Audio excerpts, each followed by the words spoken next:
বিয়ের কিছুদিন পর তার স্বামী জানতে পারে যে তার স্ত্রী টাকার বিনিময়ে বিভিন্ন ছেলের সঙ্গে আজেবাজে ধরনের কাজ করে।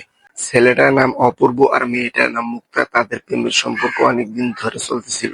দর্শক শ্রোতা, যে কোনো কারণে তাদের প্রেমের সম্পর্কটা একদম স্থগিত হয়ে যায়। এমনকি পরবর্তীতে এই মুক্তা নামের মেয়েটার এক এক করে দুইটি বিয়েও হয়ে যায়। কিন্তু একটা দুঃখের বিষয় হলো, সেই দুইটি সংসারে সে একটি সংসারেও সংসার করতে পারেনি। ইতিমধ্যে আবারও অপূর্বর সঙ্গে এই মুক্তার প্রেমের সম্পর্ক আবারও শুরু হয়ে যায়, যাওয়ার এক পর্যায়ে তারা দুজন খুব তাড়াতাড়ি বিয়ে করে নেয়। দর্শক শ্রোতা, অপূর্ব টাকা ইনকামের জন্য প্রবাসে চলে যায় তার স্ত্রী মুক্তাকে বাড়িতে রেখে। যাওয়ার এক পর্যায়ে সে সেখান থেকে জানতে পারে যে তার স্ত্রী টাকার বিনিময়ে বিভিন্ন ছেলের সঙ্গে ভিডিও কলে আজেবাজে ধরনের কাজ করে।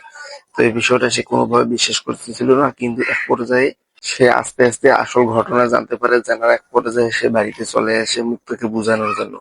তাকে বুঝিয়ে বাজিয়ে ভালোভাবে অনেক আদর স্নেহ দিয়ে তার কাছ থেকে আসল সত্য জেনে নেয় যে সে আসলেই ছেলেদের সঙ্গে আজেবাজে ধরনের টাকার বিনিময়ে ভিডিও কলে কাজ করত।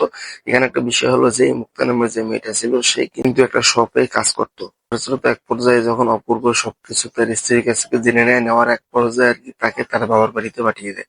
দেওয়ার মূল কারণ সেটা হলো যে এই ধরনের আজেবাজে ধরনের কথাবার্তা কোনো স্বামী যদি তার স্ত্রীর নামে শোনে, অবশ্যই তাকে তার বাড়ি থেকে বের করে দেবে, এমনকি ডিভোর্স দিয়ে দেবে। সেই ধরনেরই কাজ করেছিল অপূর্ব।